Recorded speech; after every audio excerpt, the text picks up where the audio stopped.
town meeting page. This is like if you're gonna have like one kind of landing page that you're gonna go back to a lot, it's gonna be this one because a lot of stuff is linked off of here, uh, as well as the annotated warrant itself. Like the annotated warrant, this is what I mentioned earlier, where it has like kind of updated live with like latest information, like attachments that are like material that's relevant to each article will get attached through here. There's the various, like I mentioned, Annie mentioned, like the various reports of like the main ones where most of the recommended votes come from, which we'll talk about later, are the Select Board report, the Redevelopment Board report, and the Finance Committee report. Um, and then Annie also mentioned these pages here, which are linked also from the town meeting page, which has a table of all the articles that are reported on by each of those three boards or committees, in particular, since they report on most of the articles collectively. And so you could find links to the agenda and also links to the video recordings of those warrant article hearings, so you could actually hear the discussion of the select board, the finance committee, the redevelopment board on a given article if you want to know what they said and what they debated and why they arrived at their recommended vote in their report. And that resource is new this year, like these documents with the table of agendas and video recordings. So yeah, please make use of that. Um, Okay. And Pat, do you want to discuss let's see, do we have this? Yeah. Let's see. Pat, are you here? I thought I saw you connect early. There yeah, I think you're muted. There we go. There you go. Yep. Um, so, Greg, you've already covered a lot of what's involved in the ABCs of Arlington government. As is true of any democratic government, practically everything is referred back to voters as the essential source of authority. The select board in general has a peculiar role because it doesn't exactly fit into the typical way that we think of governments doing. It's not a legislature in and of itself, but it does have authority over certain issues, including importantly, parking. So the town meeting does not have authority over dealing with parking spaces, at least as direct management. It does have authority to have zoning bylaws relating to parking. Other things that you'll see that are essentially a, a matter of the select board. It has to do with, issuing liquor licenses and things of that sort. So it's not entirely a town meeting responsibility to do all of the things that effectively are legislative, but it certainly is true that's most of what we do. Sometimes we are also in a position to enact home rule petitions, which are basically requests to the select board to ask the legislature to authorize us to do as a matter of special authority applicable only to us, various kinds of things that otherwise would be preempted by state law. Several years ago, when we adopted a bylaw uh, establishing a fossil fuel free thing where new development had to be all electric. We knew that that was not going to pass muster because the Attorney General had already so ruled in a case involving Brookline. So we basically passed a bylaw that was contingent upon getting authority from the state to do that. And in order to go ask for that authority, we had to petition for home rule. And you'll see there are items on this agenda that also involve the potential for a home rule proceeding, and the same thing happened more last year. Um, Most of the material that we receive is coming from people who are not necessarily on this list of uh, agencies that are elected.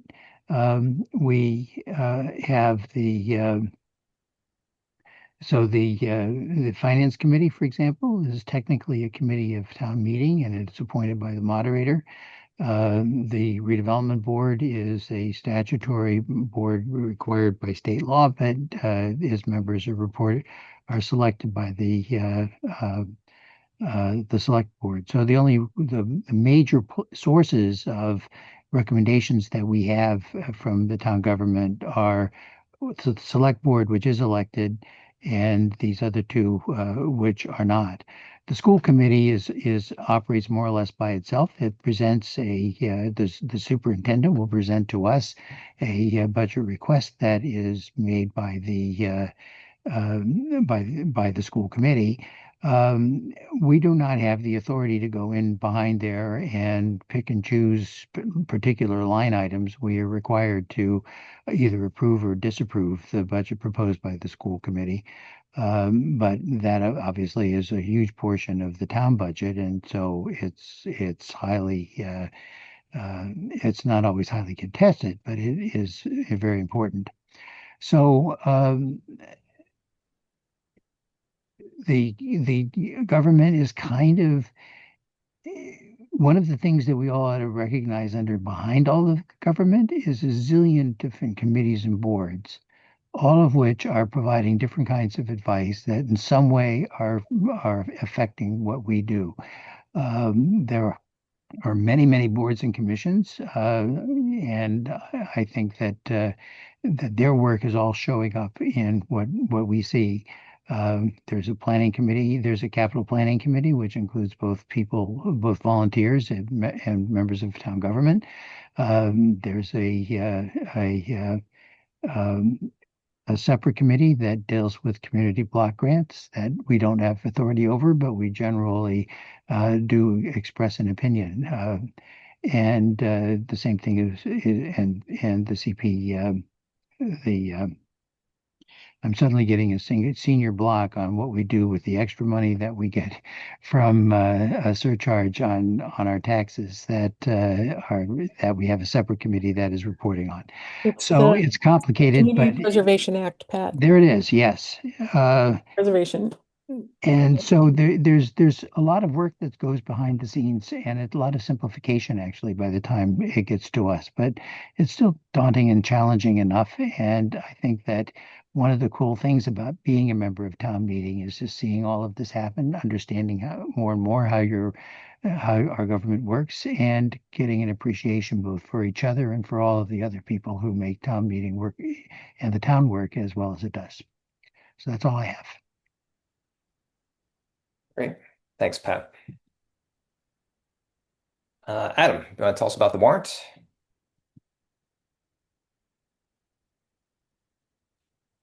You're muted, Adam. Sorry about that. I'm Adam Oster, and I represent Precinct 16. Congratulations on your election to town meeting and welcome. I see a couple of familiar faces. Alex Hoffinger has returned to representing Precinct 3 after a brief hiatus of I don't know how many years. There are 96 articles on the warrant for town meeting this year. The warrant, as I try not to repeat this, but the warrant is our agenda, and the articles are just the items on the agenda. They take the form of to see if the town will something or other, followed by a description of possible actions. And this agenda has been developed from different sources. In March, it was mailed to every household in Arlington. In addition to talking about that, we'll get into amending proposals, and maybe there's a little bit more to be said about the annotated warrant. Can we get to the next slide? Yep. Yeah. So the warrant is this framework for considering recommendations that come from the referring bodies, the Finance Committee, the Select Board, and the Redevelopment Board.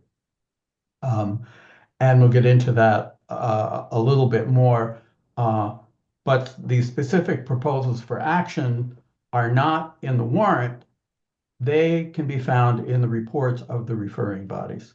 And a lot of times we'll say, you know, we're voting on Article 7, but we're actually voting on a proposal that is brought up under Article 7. The warrant is our contract with the people of Arlington that imposes obligations and constraints on what town meeting does. First of all, town meeting isn't done until we have disposed of all the articles one way or the other. Second, we can only do things that are consistent with the descriptions of possible actions in the warrant. So in some parts of New England, the warrant is actually known as the warning. The warrant warns residents of the scope of what town meeting could do. If in the course of business, someone proposes to do something not allowed by the warrant, expect the moderator to rule it out of scope. Warrant articles come from these committees and from officials and by petition of 10 registered voters. It's a very open process to get a warrant on the agenda, or an article on the warrant.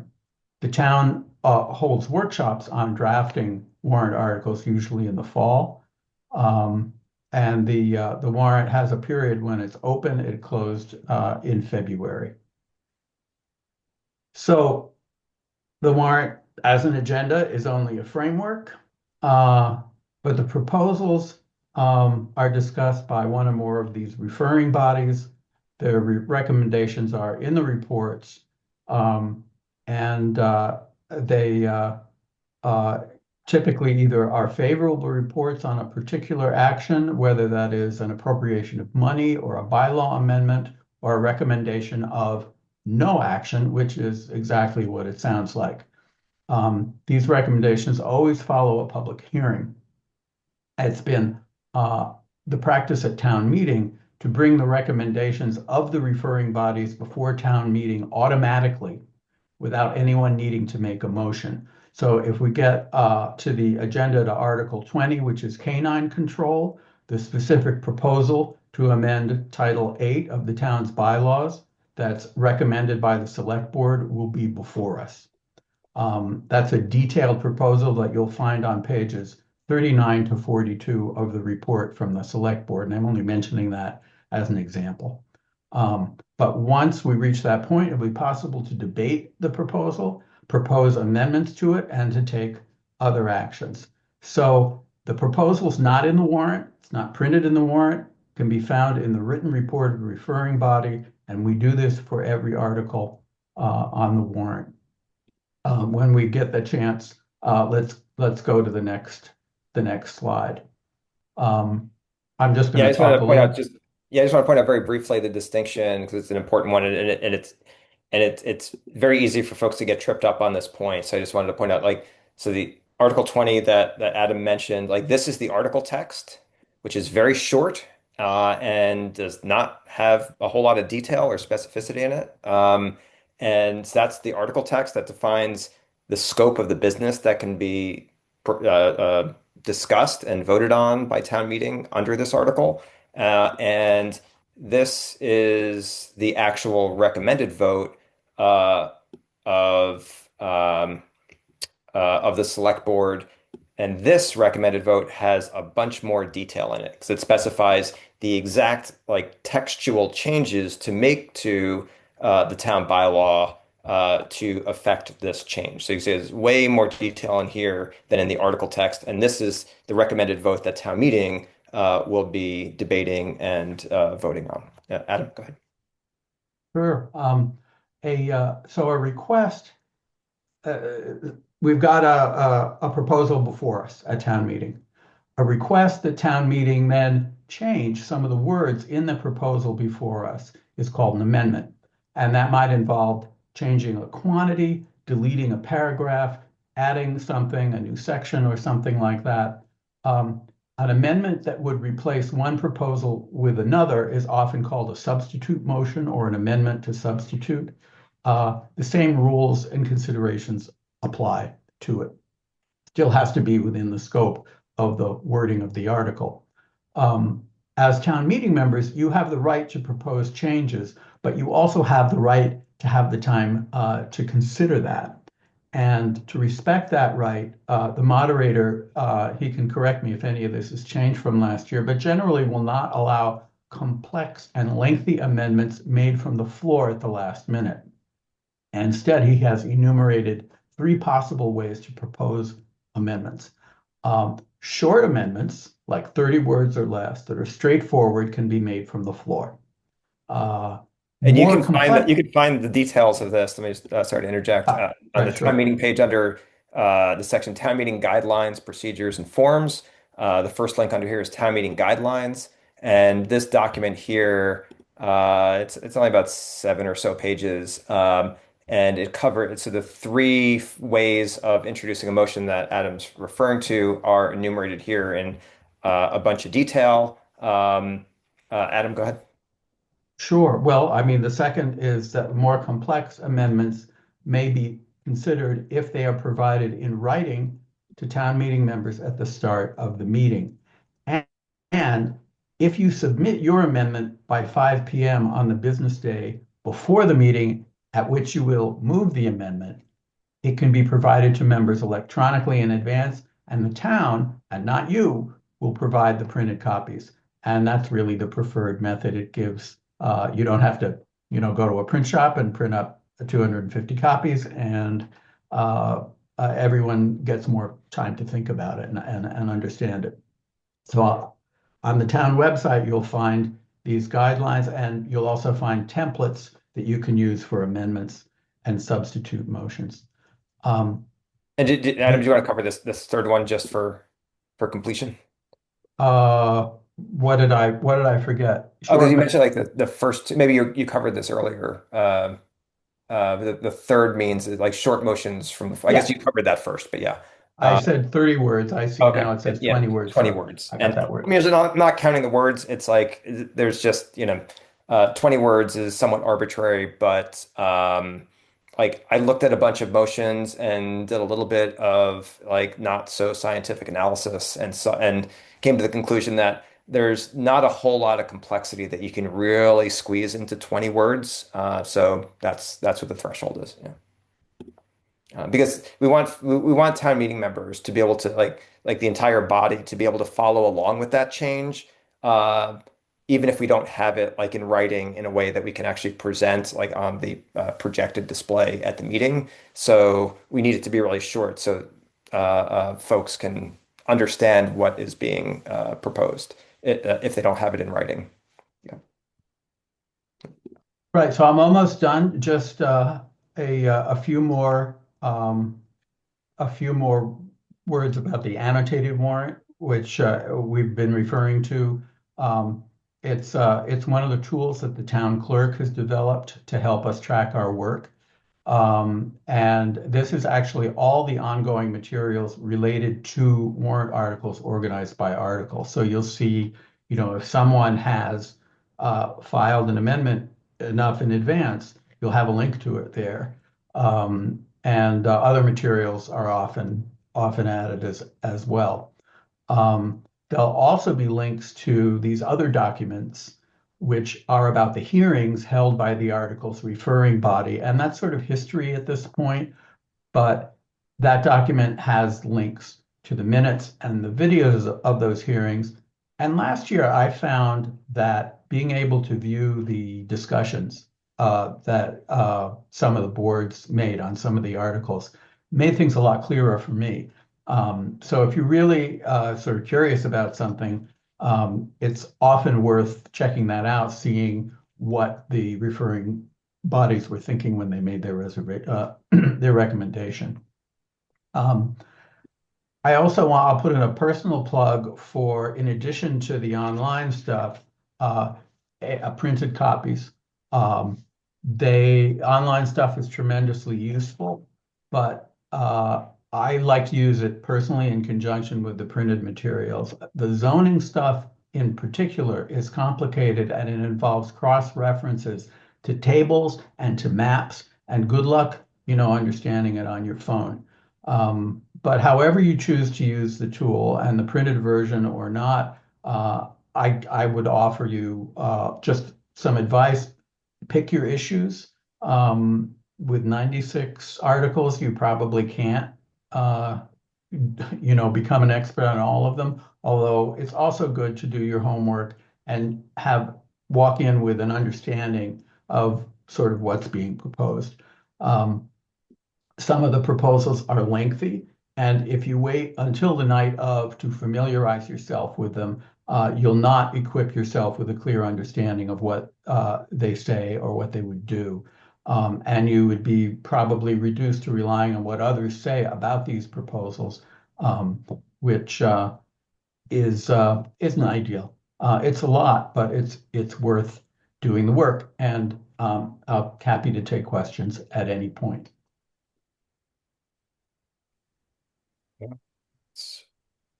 Greg, Yeah, Adam, this is Julie. yeah, Julie, go. Yeah, I just saw your chat to me. Do you want to speak to this, Julie? Yep. So can you go to the annotated warrant and maybe scroll down, sadly, to Article 93? Because I know that has an attachment. Hmm. So I just want to just see if we can't click through a couple things. I'm gonna cheat and use my own Yeah, you're going to use your my own fancy spreadsheet, which moderator goes with it. links. Yes. Yeah. So click on the title to article, and it will drop down a list of the attachments. And if you click on the eyeball, it will open the summary document, which will pull in the vote language and any comments. And we can, that would be a place to see everything that's in the report, but just focused on the one article. So if you're doing research on an article, this summary document helps. And then if you go to, you clicked on it before, I think like article 20? yeah, 25. Didn't 25 have those, the ones with the revolving funds had the charts?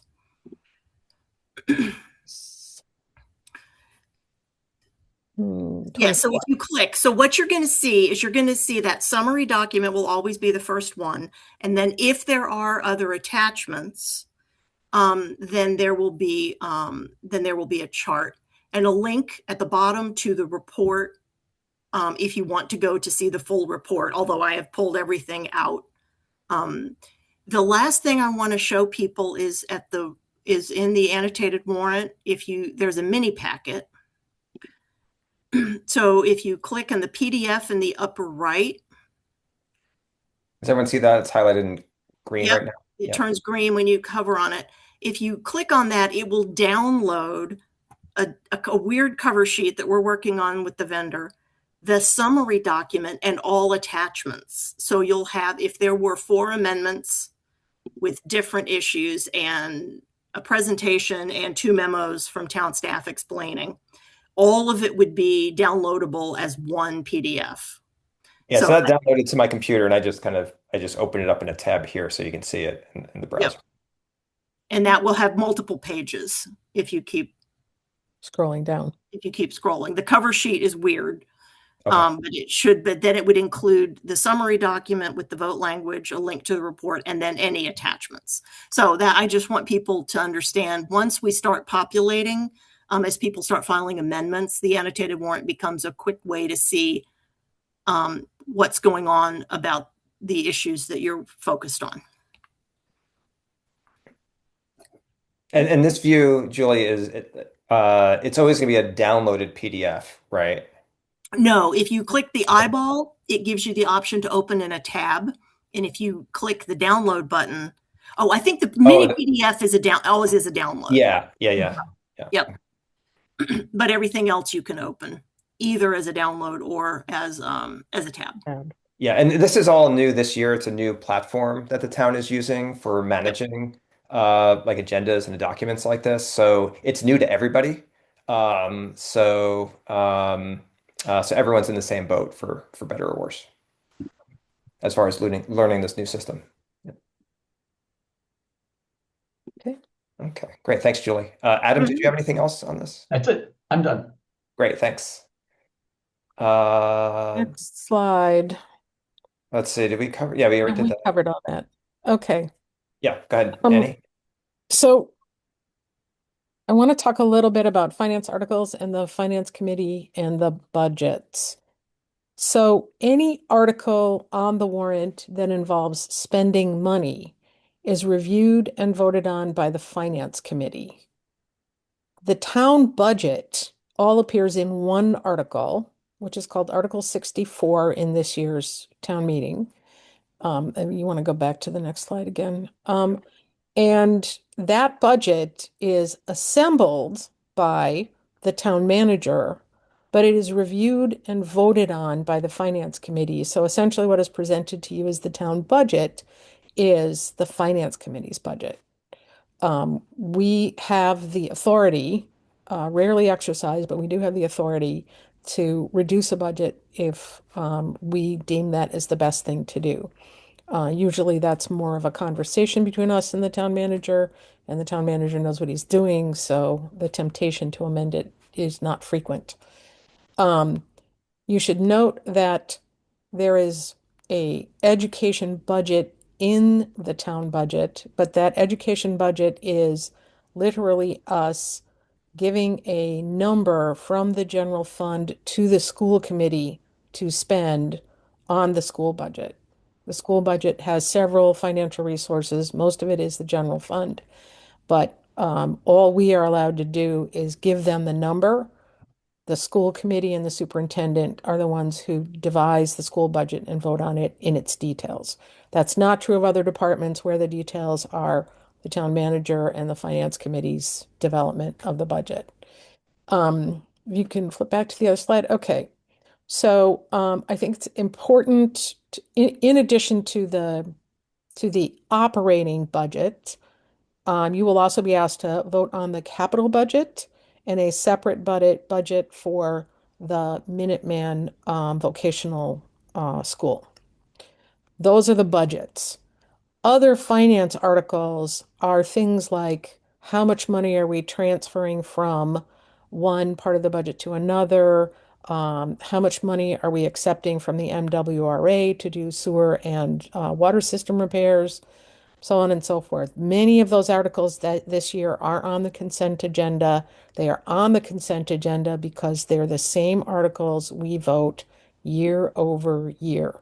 So if you have questions about those articles, you should reach out to your finance committee member. You can always get me at annie@lacorte.net, but all of your finance committee members are listed in your finance committee report. And I believe that their email addresses are on the town website under Finance Committee. You ought to be able to get a hold of any of us as needed to answer any questions about items on the consent agenda. It's very important to understand how we structure the budget. The budgets are structured under the constraints of the override commitments. We have had override commitments in place since 2005. Every time we vote an override, we update those commitments, and those commitments determine the rate at which the town budgets, the school budget, healthcare costs, our pension contribution, so on and so forth, are planned to go up. Some of those things are things we control, some of them are not. So if we budget, say, a 10% increase for healthcare, we and if we say under the commitments that we're going to budget 10% for healthcare increases and the healthcare goes up 12%, then we have to cut other budgets to stay within those override commitments. But we take them very seriously. The finance committee manages that. The select board and the town manager are committed to it. We do not go over our override commitments, although individual budgets may go up, say, on the town side, more than 3.25%. The overall town operating budget does not go up more than the 3.25% that we're working with.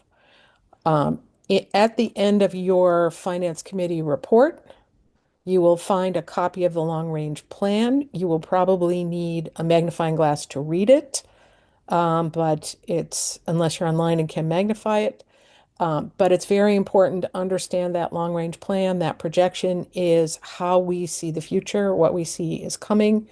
And a lot of decisions that were made this year about this year's budget and that will be made next year about next year's budget are made in the face of the fact that we are projecting a certain future and we want to try to mitigate deficits in that future as much as possible.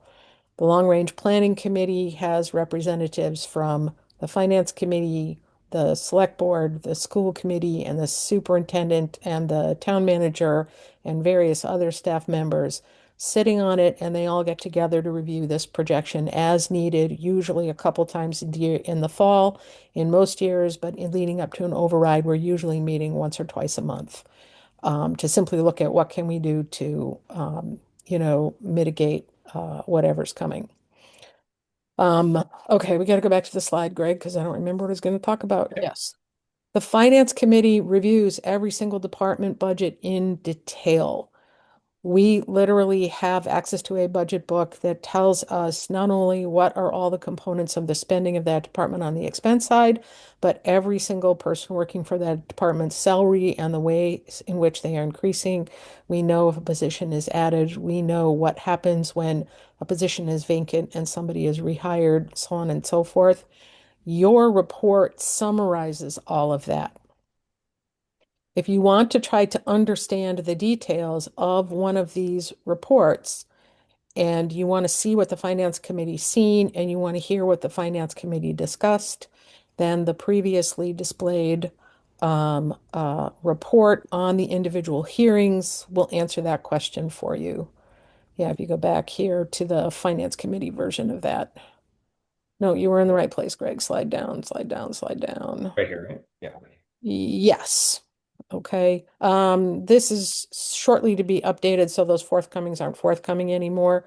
But you'll notice that part of what we did here in many places is that on a particular article hearing, we attempted to also tell you where in the meeting the discussion of that item starts. You will notice if you scroll through here that we hear many, many more articles than just the budget. Again, most of these are pretty standard articles, and this particular report is in order by article number, so you'll be able to kind of keep up with where we are at as we are voting. Yeah, so the reason why I see 64 in so many rows is because that's the town budgets. Yes, that's These the are broke, town. the rows, I guess, are broken down by all the specific budget discussions, right? Yes, Yeah. yes. And then that committee discussion is the link to the ACMI recording of the meeting. Um, okay, back to my slide so I know what I'm doing. Oh yeah. Um, yes, and just to reiterate that many, many of our articles are things that once you've been on town meeting 2 years in a row, you'll begin to recognize are voted on every single year. So I would say that if you want to sort of understand what's going on with finance articles in the town meeting this year, you will need to read our report very carefully, and you will need to ask any questions that you may have about finance in advance of us voting on the consent agenda, which carries about 34 of our articles that are pretty boilerplate. Yeah, most of the consent agenda this year is finance articles, and there's a Yeah. bunch of select board articles and a handful of zoning articles, but yeah. Yeah, if you want to just blow that up a little bit, Greg, so that we can all see it a little bit better, I just want to maybe give an example of what I mean by boilerplate. Yeah. So if you look, for example, at position reclassification, the position reclassification happens every year. It's simply a reclassifying of positions within the town done by the HR department. Sometimes those reclassifications mean we're going to spend more money on something, and therefore the finance committee votes on it, but we do it every year. And it's never a significant amount of money. And it's not like discussing it means we get to say, oh, well, we're not reclassifying that position. That's already a decision that's been made by HR. Similarly, if you scroll down a little bit,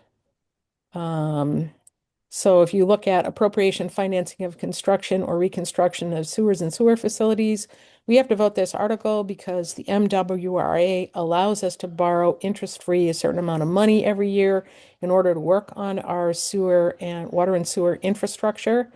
And so we have to vote that article as a finance committee and then vote that article as town meeting. It's not something that you can change by discussing it. We can't force the MWRA to give us more money, and it doesn't do us any good to turn any of it down. It's interest-free and gets paid back by your water and sewer bills, and it's used to make sure that the water is flowing in and out of your house and the sewerage is flowing out of your house. So these are the kind of things where I mean, if you really want to talk about it, fine, but just keep in mind 96 articles is a lot of articles, and we will be going deep into May, if not into June, if we have to discuss individually every one of these articles. So ask your questions about these particular items in advance. Feel free to ask any finance committee member, any other member of your precinct can probably answer those questions, and I'm personally happy to answer any of them anytime. And you can either get me on email or in the Slack channel. Um, I think Yeah. that's everything, Greg. Thanks, Nanny. And I'll add that sometimes town meeting members, especially more experienced town meeting members, I know like Annie is kind of famous for this, will ask questions at the meeting that are just very informative, educational, instructive for the entire body. And these articles don't really cover those sorts of interesting, nuanced topics that would be particularly informative, or at least would not, like town meeting is not the best forum for having deep discussions about the nuances of these particular articles, which is why they were chosen to be on the consent agenda. And so if, especially as a new town meeting member, if you're interested in learning more, town meeting often isn't the best forum, especially when it's a very long agenda, like we have with 96 articles. Um, to explore that in a whole lot of depth.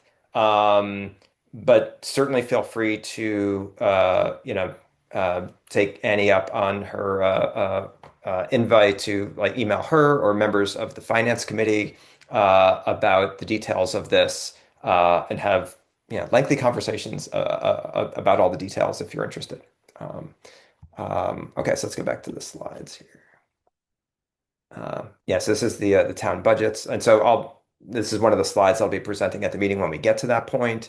And so Article 64 is like kind of like a mega article, right? Because it has all these kind of subtopics under it for each of the different department budgets and the enterprise funds.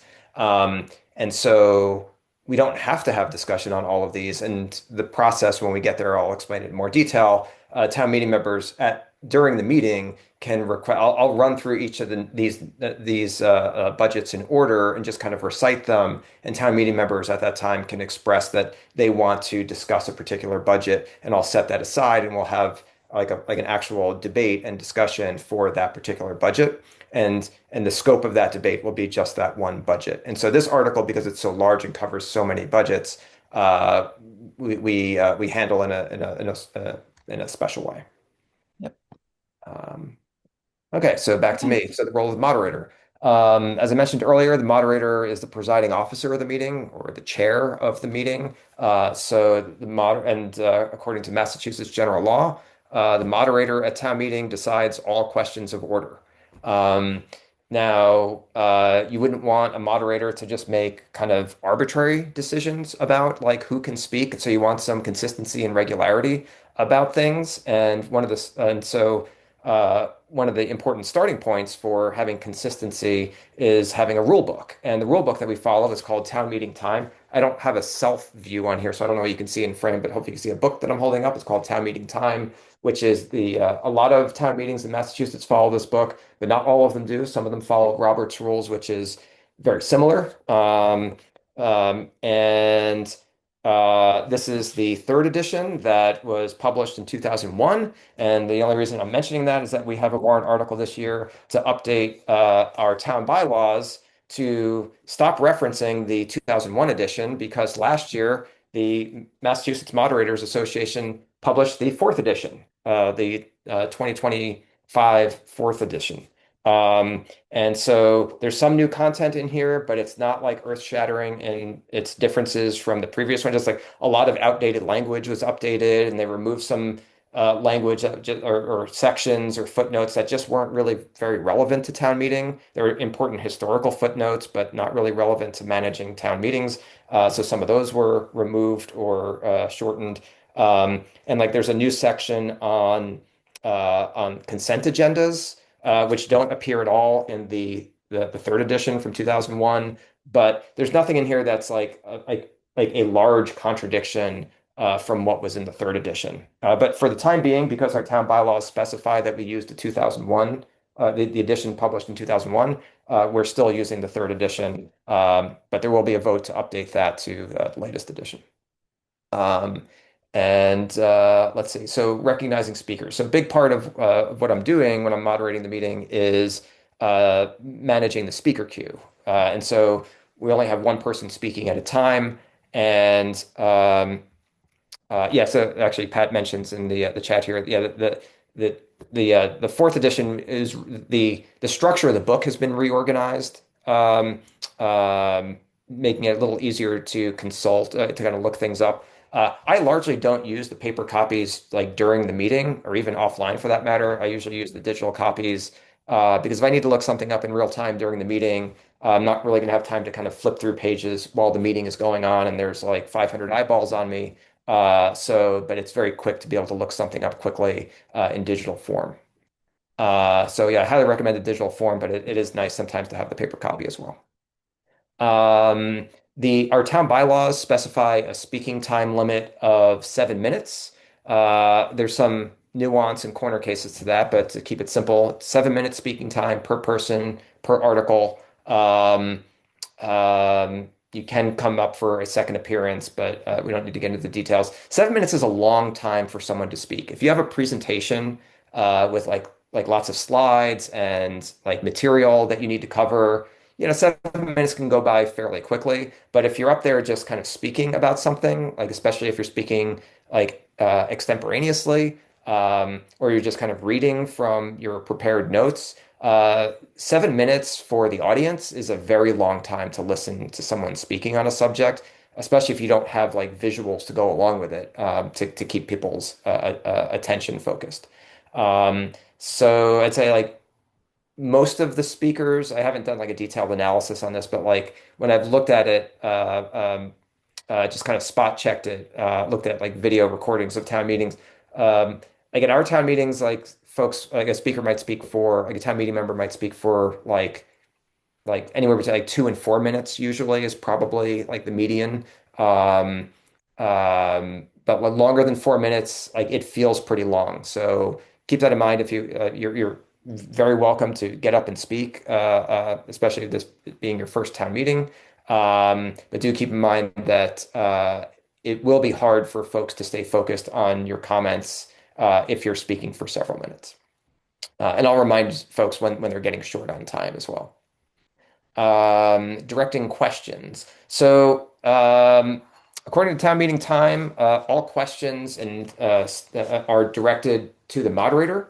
And then the moderator can redirect those to others in the chamber who might have more information, because the moderator obviously is not a subject matter expert on all subjects.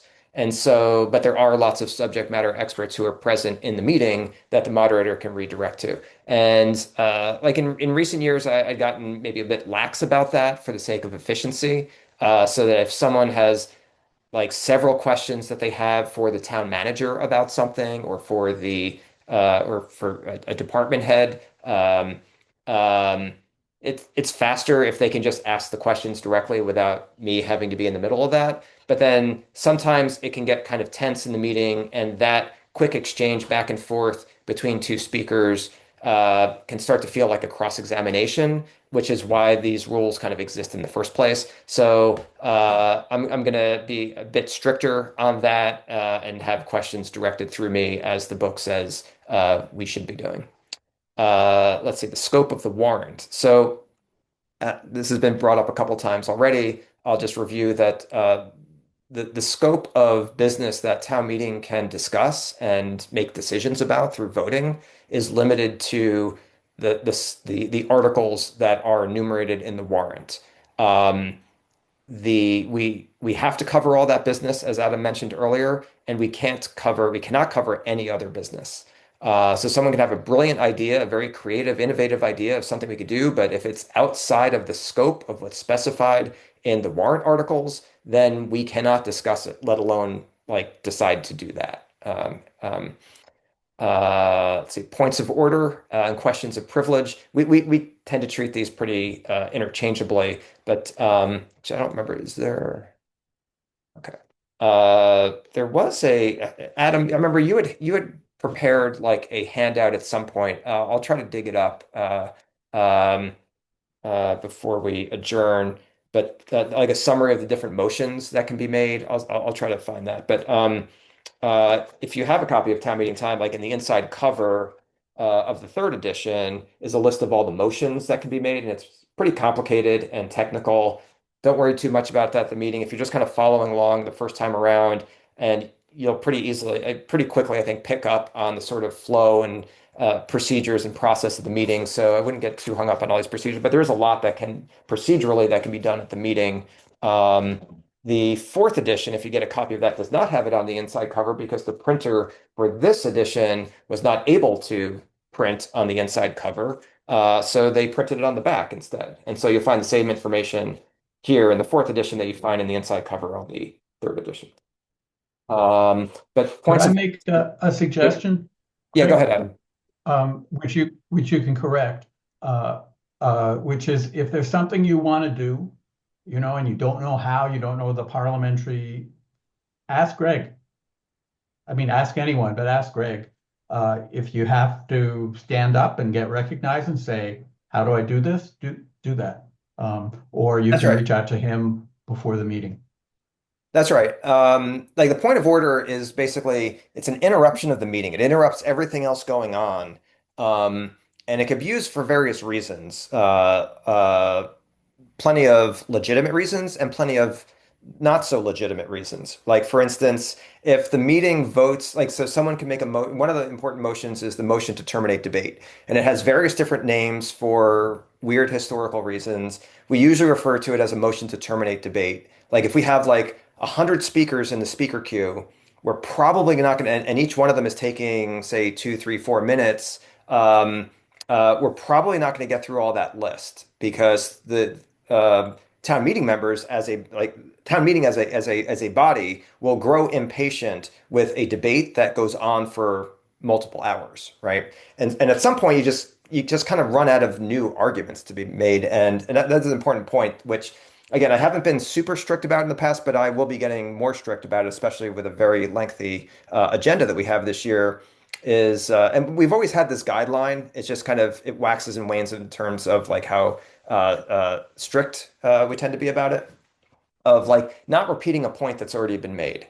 Now it's very tempting, right? Because you might be very passionate about like a certain article, uh, passing or being rejected, and you're very firmly on one side of the debate, and you want to get up there and say, "I totally agree with what so and so just said." But if you don't really have anything more to add than that, then using speaking time to say I agree with the previous speaker is not really an appropriate use of speaking time because the way, and I'll make this small joke at the meeting, I'm sure at some point, like the appropriate way to indicate that you agree with a particular speaker is to vote in the same way that they asked you to vote. Um, like that's how we take a poll at the meeting about how much support or opposition a particular motion has is we take a vote, right? And so using speaking time to just kind of register that you're in favor of something as like a thumbs up or a +1 is not really an appropriate use of speaking time. And so I'll be fairly strict about enforcing that. Like if you're just getting up there to repeat a previous point for emphasis, and I mentioned this a bit in my cover letter at the town meeting, which you should all have received a copy of. Um, that yeah, like you're fully welcome to get up there and speak your mind on an article or on or whatever is in front of the meeting. But please really try to be mindful of making new points and not repeating yourself like I am right now, repeating this point over and over. Greg, Um, Greg, it's yeah, Julie. yeah, go The ahead, Julie. document I think you were thinking of is on the town meeting page under guidelines and procedures. It's called Key Motions at Town Meeting. Oh, that's right. Thank you. It is Yep. there. Okay, great. Thank you. Yeah, so this is again under this is the town meeting page, and right under the town meeting guidelines that I mentioned earlier, uh, is the key motions at town meetings. So let's take a quick look at that. Thank you so much. So this is just I think it's a two-pager. Yep, that was prepared by Adam, who for the last several years now has been our assistant town moderator. Which is an elected position at the meeting. It's one of the first orders of business that we'll take up when we convene on Monday. And so this is a great summary in a less dense form than appears in. It might be the same information, but it's nicely laid out. So check that out if you're curious about the specifics of the motions that could be made at the meeting and the requirements. Some of them only require a majority vote, some of them require a two-thirds vote. I think Pat's going to cover some of this on the next slide. Oh, okay, great. So I won't steal any more of that thunder. Let's see. Yeah, so Moderator's rulings, Greg. yes, moderators' rulings. Moderators' rulings um, Final.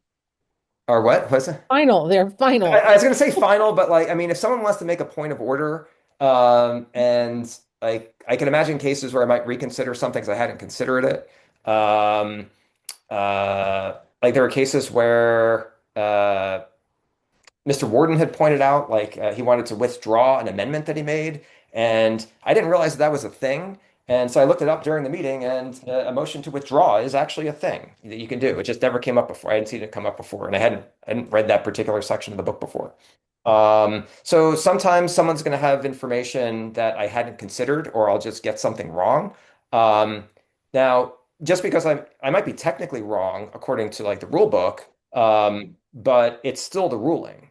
But if someone wants to make a point of order and say, I don't think that that decision, uh, you know, uh, aligns with the guidance in town meeting time, I might consider it. But there's no process for like appealing the moderator's ruling on something. There is something actually in town meeting time called uh, to appeal to the chair. You can appeal the chair's ruling on something, but the meeting is not required to take any vote on that, or the moderator is not required to put that to a vote. And I generally will not put that to a vote. I'll just make a decision. I might change my mind if you point something out, but the you can't get the meeting to overrule the moderator's ruling. Um, okay, Pat, take it away.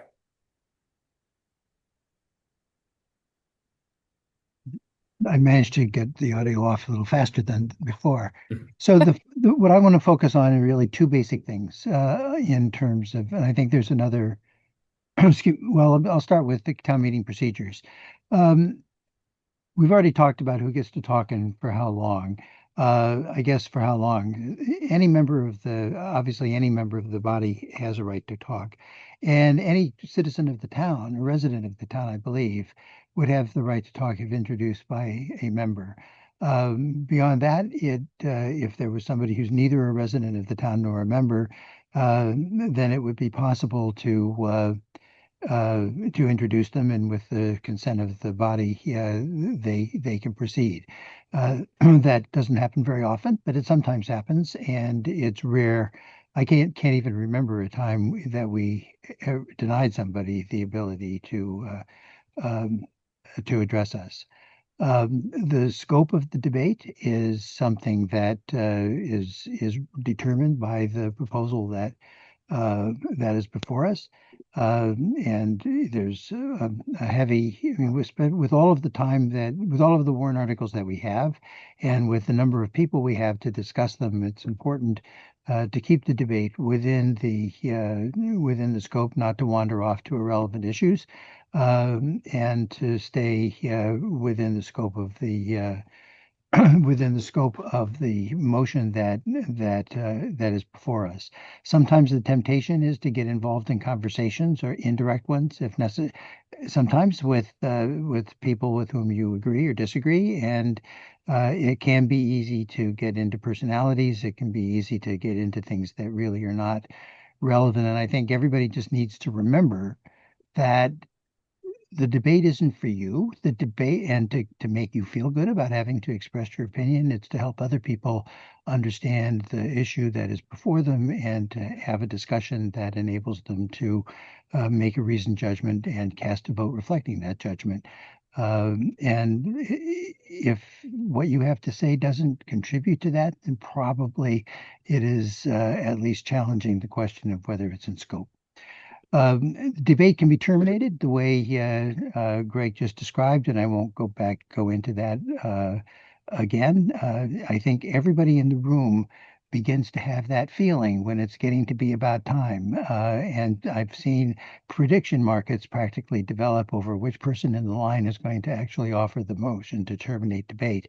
But you can feel it getting imminent, and mostly when you feel it's getting imminent, you're rooting for it to become present. Um, in voting on procedural matters, and we'll talk about the substantive matters in a moment. But if you look at what's inside Nighting Time, and I think Adam's paper, almost always the vote on procedural matters is a majority vote, if there's any vote that's required at all. The places that are the main exceptions is under the subsidiary motions. The motion to lay on the table is 2/3. The previous question or the motion to terminate debate is 2/3. And the motion to limit or extend debate is also 2/3.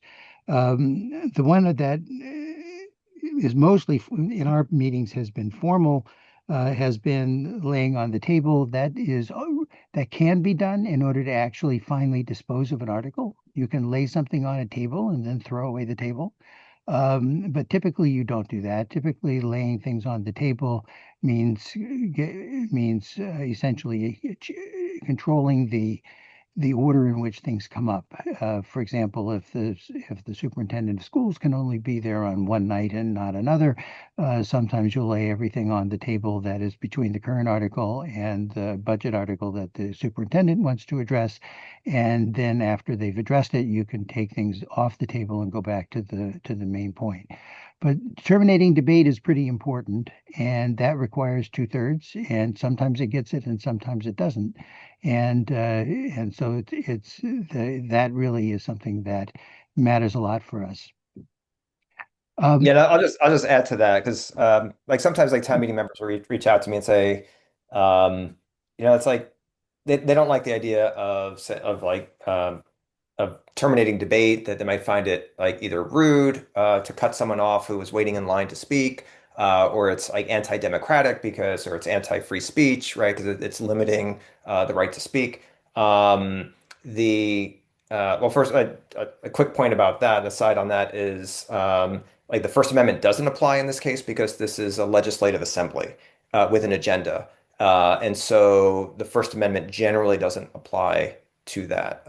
It's not a public forum where people can just kind of speak their mind on arbitrary topics. They have to be limited to the scope of the agenda. Um, and the way I look at the 2/3,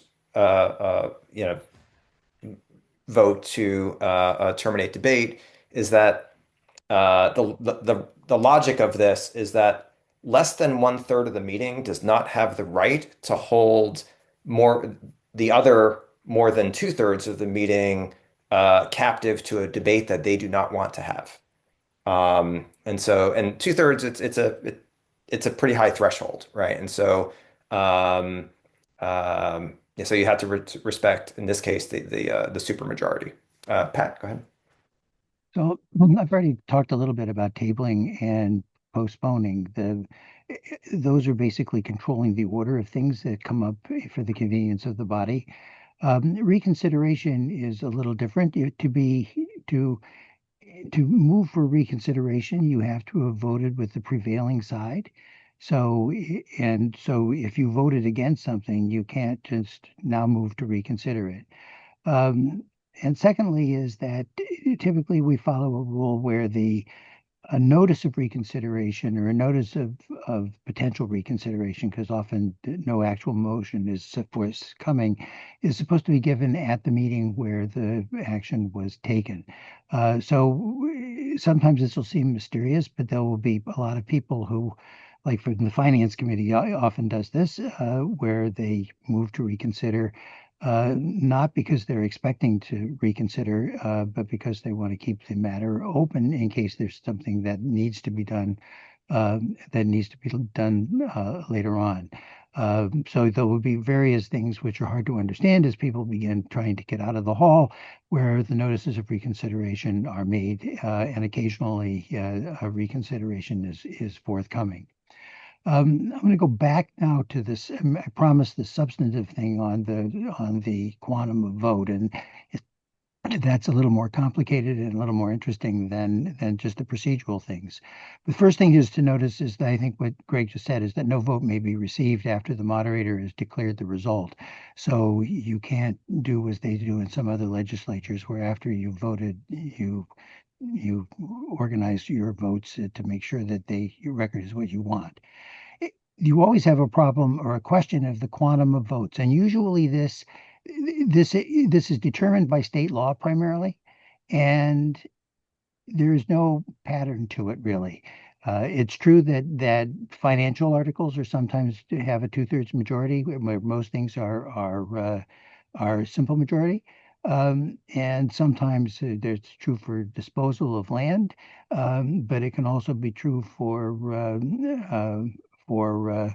discharging the members of an art commission. It's whatever over the course of many years the general court has decided to do this through legislation, and it doesn't usually get changed back. The huge difference, and usually that's not going to be important to you because the reports or the moderator will tell you what the it is, and there's almost never a discussion about that, and you'll just go forward and he says whatever the moderator says, that's it. The one place where it's more interesting is in zoning articles. The default rule in zoning articles is that you need a two-thirds majority. But there are exceptions to that, and the great big exception it comes from the Housing Choice Law of 2020, where a number of kinds of motions or kinds of proposals for zoning bylaw changes, are subject only to a majority vote, generally if they promote providing housing. The idea is basically to lower the bar for zoning bylaw changes that would encourage housing to be built. And there's a list in the statute of the specific things that are at issue, and you can go to that if you want to, but there's a more convenient place to go. And this is a way I can avoid duplicating things. There is a voting threshold guidance document that is issued by what is now the Executive Office of Housing and Livable Communities, called Voting Threshold Guidance. And if you can write that down a little bit, if you search it on Google, you'll get right to it. And it provides 12 pages that's it. And maybe 12 pages is too much, but it goes through a lot of what you need to do to think about. And the reason this is more important than the other things is that designing zoning bylaw proposals is something that you always want to be careful to make sure that you're trying to, if possible, come up with with only a 50% quantum of vote. And so consequently, people who are involved in proposing those things are always thinking about what the quantum of vote is going to be. And that goes into how you formulate things. There's a rule against combining a proposal that has a two-thirds vote with a 50% vote and or with the majority. And so you want to keep those things apart or sometimes you may want to put them together to undermine the whole business. But in the voting, and excuse me, when it comes to zoning bylaws, this is something that members think, and especially people who are proposing changes to get the to make sure that they get the what they want or what they're entitled to in terms of the ultimate quantum of votes. So all of the various items and things that you can do, and what the things are that are two-thirds are all dealt with in the guidance document. And so I'll give you, I think at this point, well, no, there's one other thing I want to get to before giving you all your time back, and that's what happens after town meeting is over. Greg mentioned this about half an hour ago, but bylaw amendments and zoning bylaw amendments are the only things that go to the Attorney General for review for constitutionality and whether they're preempted. You're going to have resolutions to vote on. You're going to, I think, maybe have a home rule petition to vote on. Those are not subject to review of that kind. The resolutions aren't subject to any review, and home rule petitions are basically requests for action from the legislature, and the Attorney General won't rule on that. Usually, if the Attorney General approves something, it becomes effective when Julie Brazil does all the posting and publishing that you have to do in order to note that. Zoning articles, however, go back to when they're adopted, and so when they are approved by the Attorney General, they're retroactive, and there are also additional provisions within the zoning bylaw that specify what happens when the law changes and what your rights are in prior non-conforming uses. So the important thing to remember is that zoning bylaws are not necessarily effective when the Attorney General approves them, but may be effective at some earlier date. And with that, I'll give you your evening back. Great. Thanks so much, Pat. So that is the end of our prepared material. There's one point that I just wanted to briefly go back to and then open it up for any questions that folks have is that earlier on, if I can find it in all these tabs, there was, yeah, let's go to the annotated warrant. So let's find. Yeah, so Article 7, a bylaw amendment related to the Arlington Commission for Arts and Culture administrative updates. This is often a confusing point that I wanted to clarify. This article seeks to amend the town bylaws. So the main motion, let's see. So if it goes to let's Eyeball. see, select board, just let's go to the town meeting page. Okay, it's select board reports, and this is Article 7, right? And so the select board votes favorable action.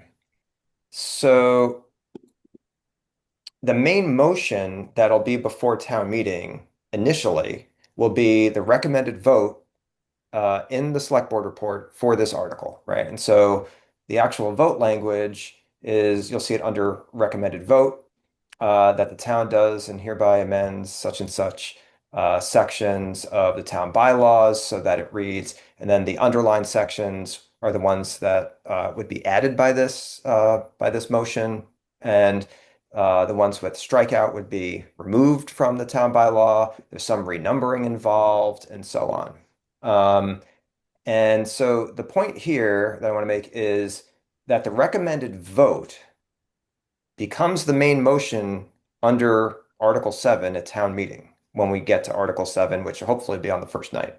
Um, and the main motion in this case is an amendment to the town bylaws.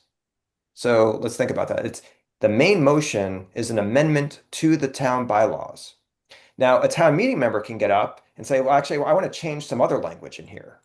I want to add something else, or I want to remove something else from this. They can amend the main motion.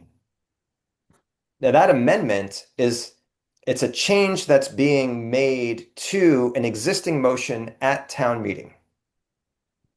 So far, so good. The main motion happens to also be an amendment, but in a completely different sense, or a meaningfully different sense, which is that the main motion is seeking to amend the town bylaws. It's a change that's being proposed to the town bylaws. But that motion to amend the town bylaws is not a motion that at town meeting we consider a motion to amend. Has that thoroughly confused everyone? Um, Yes.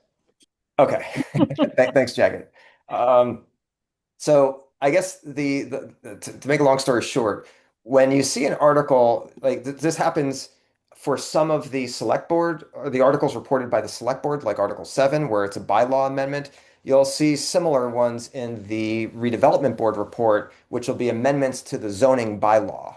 Um, and when the article title has bylaw amendment or zoning bylaw amendment in the title, um, that just means that this article has the scope of being able to change the town bylaws or the zoning bylaw, um, but it's a main motion that amends those other documents. The motions at the meeting that we consider amendments, like a motion to amend that Adam talked about in detail earlier, are something different. They are motions to amend an ex a, another motion that's already been offered at town meeting. So folks might be even more confused now than before I brought this up. But what I said is technically correct, but the language for it is very confusing because we use the same term to describe effectively different things. They're both amendments. Amendment is just a change. It's a change to something. So anyway, with that, now that I've confused everybody, any questions about that or any other points? Yeah, Jagged, go ahead. No, first of all, Greg, I just want to say thank you, and for not only this whole evening, but thank you for clarifying that. Actually, I'm not confused anymore, so that was very helpful. Yeah, I just wanted to make that clear. Thank you. Appreciation. Yeah. So, and also another point that this is a recent development just in recent years, where the select board in recent years has generally not offered a recommended vote on resolutions. They used to in the past, and in recent years they have not. And so you won't. So in past years, like for resolutions, you would see those articles covered in the select board report, and they would have recommended votes, which would be the recommended vote language for those resolutions. You'll notice if you scroll through, actually, it's probably listed at the beginning, the articles, and I think all the reports have some variation of this, a table at the beginning that enumerates all the articles that are reported on with recommended votes in this report. And you know the resolutions are articles. It's like they're in the nine. They start in the high 80s, I think. Yeah, 89 to 96. And let's see. All right, now I need to find that tab again. Yeah. And so those articles don't appear in the select board report. You won't find recommended votes for articles 89 through 96. Actually, 89 you will find in the town meeting procedures report. But starting articles 90 and higher, 90 through 96, you will not find recommended votes, I believe. Julie can correct me if I'm wrong, in any of the reports. Which means that, well, we need to get a main motion for those resolutions from somewhere. And so For those articles, yeah, I give the town meeting, I give the petitioner of those because those articles are generally formed from citizens petitions, where someone goes out and they get 10 signatures, and it becomes a warrant article. And um, and so those, so I reach out to the petitioners of those articles. In many cases, the petitioners are also town meeting members, so they can make motions at the meeting. But in some cases, the petitioners are not town meeting members, so they'd have to work with a town meeting member who can endorse their resolution at town meeting and offer it as the main motion. So I'll work with a town meeting member uh, and or the petitioner to make sure that we have or to see if they want to offer a main motion to the meeting since the select board didn't offer a recommended vote for those articles. And so it's kind of it's a case that we didn't deal with in the past, but then for the last couple of years has come up and that's been the process for dealing with those. So the process for those is a little bit different than the rest. And if I don't get any main motion from anybody, like say the petitioner is not interested in pursuing the resolution at this point, or they can't find a town meeting member who wants to take it up, then there will be no the main motion by default will just be no action because there's just nothing to do if we don't have some affirmative main motion to act on. So that hasn't happened yet. And I expect we probably will get resolution text from the petitioners and town meeting members working with them if they're not the same person, so that we have main motions for those. And they come at the end, so we'll have quite a bit of time because it'll take uh, probably a few weeks to get through all 96 articles. And speaking of that order, we generally go through them in order, but not always. Like for instance, uh,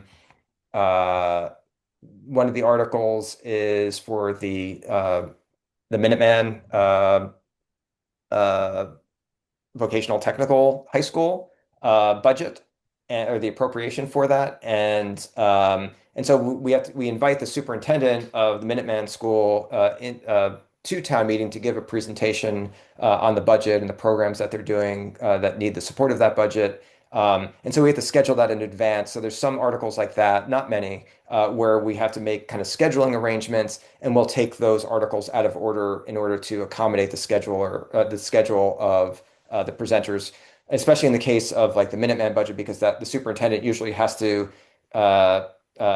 schedule time with several town meetings who are voting on their portion of the Minuteman budget as well. And so there's limited dates on which we can actually schedule those. And so when that happens, in order to skip ahead, by default, we just go through the articles in numeric order. But in cases like that where we need to skip ahead, someone at the meeting, usually it's coordinated with the finance committee chair, will make a motion at the meeting to lay, like say for instance, where is it? It's somewhere in here. It's the annotated warrant, yeah. So Minuteman is somewhere in here. So yeah, Article 72. So let's say by the evening that we've scheduled to have the Minuteman budget, I forget off the top of my head what night that is, but let's say the night that comes that we need to that we've scheduled that let's say we've only gotten to Article 52. And so there'll be a motion made typically by the finance committee chair to lay Articles 52 to 70 on the table, which means we're just going to essentially table those articles so that we can skip ahead to 71. And then I'll call for a voice vote and we'll take a yes, no vote, or I think we can do yay, nay now, right? And if it's a two-thirds vote that I call in favor of laying it on the table, then we will table all those articles 52 to 70, and then we'll take up Article 71, or actually, I'm sorry, Article 72. That number keeps confusing me. Yeah, so we'd lay Articles 50 whatever to 71 on the table so that we can take up 72 out of order. And then once we're done with that, there'll be another motion made, typically by the Finance Committee chair, to remove the articles from the table, and then we'll go back to Article 52 or wherever we left off before. And so that might be confusing when that might happen like, 2, 3 times throughout the course of this town meeting where we have to take something out of order. And we just have this formal process for doing it, which will seem kind of weird and at first, but then you should be able to get the hang of that pretty quick. Any questions about anything? Jagat, you still have your hand up, or is that a new hand? Yeah, it's a new hand. Right. So going back to this is about articles that are amendments to bylaws. Yep. And so you mentioned there are bylaw amendments and zoning bylaw amendments. And then amendments to the Constitution, like so do those types of articles, I mean, are they actually subject to amendments? Yes. That's actually an important point. So in town meeting time, in either edition, there's a limit placed on it's not a required limit, but it's one that we do follow just to keep things rational. And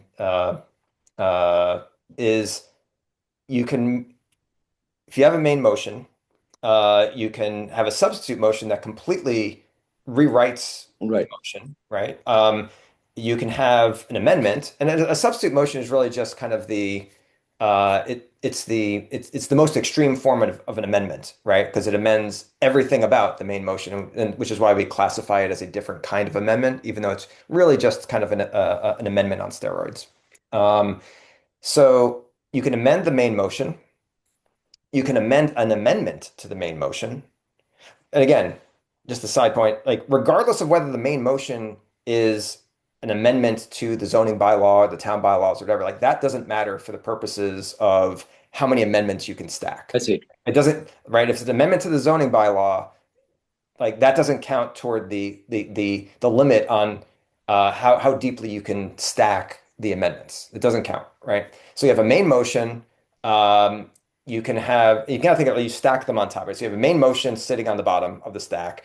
You stack an amendment on top of that would seek to amend the main motion. You can stack an amendment to the main motion, and we vote on them in the reverse order from the order in which they were stacked, right? Because so say you have like the main motion, Amendment 1 and Amendment 2. And Amendment 2 seeks to amend Amendment 1. Hopefully my hands are in frame.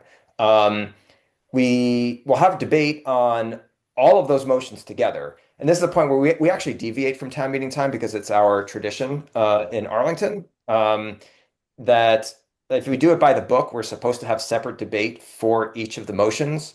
But if we did that, we'd be probably meeting until October because it would take a much longer time. And we do get amendments to amendments every so often. It does happen. So we have debate about all of them kind of intermingled. But then when debate finishes, either we run out of speakers or there's a successful motion to terminate debate with a 2/3 vote. Either way, we're eventually going to end debate at some point. And then we vote on them in reverse order. So we'll vote on Amendment 2 first to decide whether the meeting wants to amend Amendment 1 or not.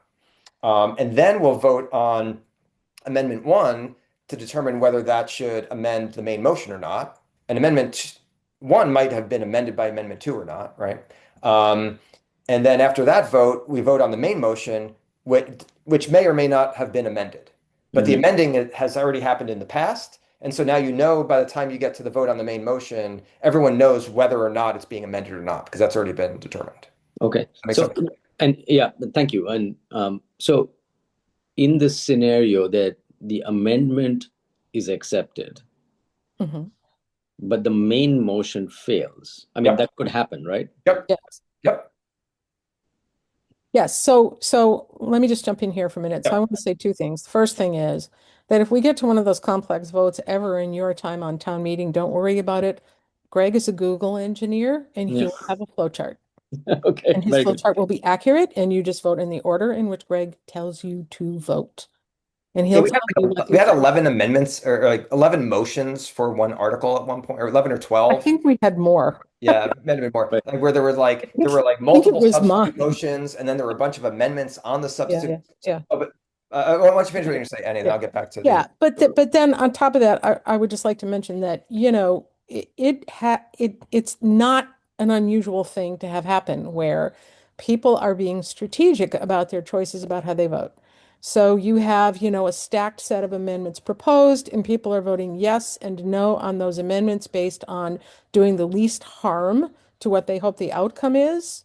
And you can have an entire set of amendments that are amending other amendments and so on and so forth.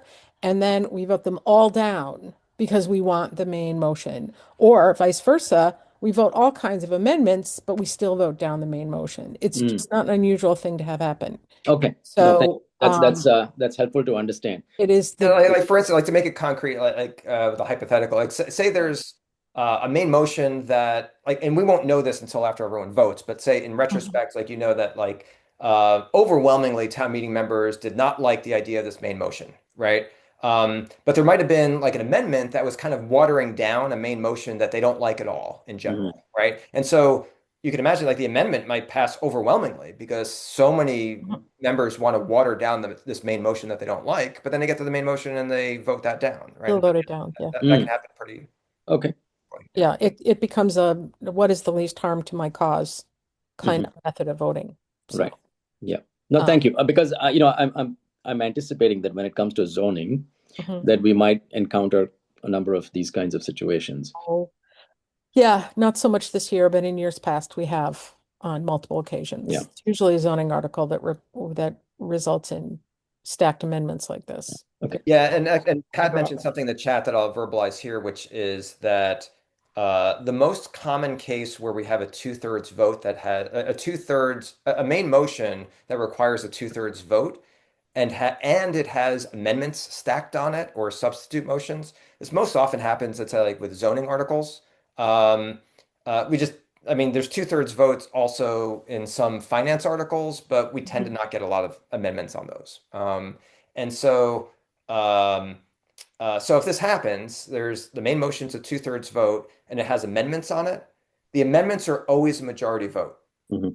regardless of what the quantum of vote is, the voting threshold for the main motion that they're seeking to amend, which can be confusing. But like amendments are always a majority vote. But again, like don't take that statement out of context because that the main motion, if it's an amendment to the zoning bylaw, it doesn't, the majority vote threshold doesn't apply to that because that's a different kind of amendment, right? And Right. so, Right. Yeah. No, uh, thank you. Thanks for taking the time to clarify that. That yeah. was helpful. Yeah. And just last point, I'll take that raised hand in just a second. So the according to town meeting time, and this is a limitation that we do observe at town meeting, or I observe at town meeting, is that you can only stack two degrees of votes on a main motion, and and that applies to substitute motions as well. So you can amend a substitute motion to the main motion, but you can't have an amendment to a substitute to the main motion because that'd be too deep. And that's really for the best that we don't allow that because you can just then you get like these fractal motions that just keep zooming in and zooming in and stacking, and it gets arbitrarily complex. At that point, just offer a substitute motion if you want a bunch of changes that aren't reflected in the motions out there, right? Um, that's it. And one last point on that is where this sometimes feels like a little limiting is when the recommended vote from the reporting board or committee is a recommended vote of no action, then if someone wants to, if a town meeting member wishes to pursue some action, they have to offer a substitute motion. Um, and and then if someone wants to amend that, you can have an amendment to the substitute, but you, like I said, you can't have an amendment to a substitute, regardless of whether the main motion was no action or not. So sometimes it feels a little bit more boxed in the case of the main motion being no action, because the only thing you can do with that is either take no, like vote yes on no action or substitute it, right? But Meletta, you have a raised hand? That hand is down. I, um, Oh, there, go ahead. Yeah, yeah, I'm gonna dumb it way down here. yeah, go ahead. My question is, how do you vote? It's a great Oh, we have question. pickers. Yeah, so there's voice votes and electronic votes. There's also roll call votes, which I'm really hoping we never have to do that again, because that takes a long time. Uh, so For procedural things, like kind of transient things like a vote to terminate debate, I'll typically just do through like a voice vote. I'll say like all those in favor say yes or yay, and all those opposed say no or nay. And I'll just kind of like listen to it and make a call based on what it sounds like. And town meeting members can challenge that if they think I've gotten it wrong. And so if at least five town meeting members stand, then we'll have to resort to an electronic vote. Sometimes we just go straight to an electronic vote, like especially like for like say finance articles, um, where the vote tally might actually matter in a more material way than it might for others. Um, I mean, for the main motions, typically we'll do the electronic vote. It takes a little bit longer, but then you have like perfect accuracy, right? And so it looks like a cell phone from like the handset looks like a cell phone from like I don't know, like 20, 30 years ago. It's this kind of clunky handset thing with like a very small screen on it and like, I don't know, 12 buttons or maybe 10 or 12 buttons on it with numbers. And you press one, you don't use most of the buttons. It's just like you press one, and I'll explain this at the meeting, but like you press one for yes, you press two for no, three to abstain, which is like voting present, which it doesn't count either way. Yeah, so point on abstentions, um, the for computing the majority or the two-thirds vote, if that applies, um, that vote threshold is like it's a fraction, right? There's like a numerator and there's a denominator. And the numerator is like how many yes votes. The denominator is the total of like yes plus no votes. And so the abstaining votes don't count toward that denominator, right? So like say you have 200 town meeting members show up. I mean, it's going to hopefully be more than that, but to keep the numbers simple, um, if there's 200 town meeting members present and 100 of them abstain, and the remaining 100 like vote like, 51 to 49 in favor of something, then that is an affirmative majority vote. Because the abstentions did not count toward that ratio. Um, we like never get that many abstentions. You get like a few maybe, but so it usually doesn't matter. But in case you're wondering, was there another hand that I saw go up and then down? And Miletta, do you have any other questions about that? You answered my question. Thank you very much. All right. It's a time check. It's 9:50. I mean, I wasn't planning to kind of end the meeting at any particular time, so I can hang out a little bit longer if folks have questions. Any other questions before we take off?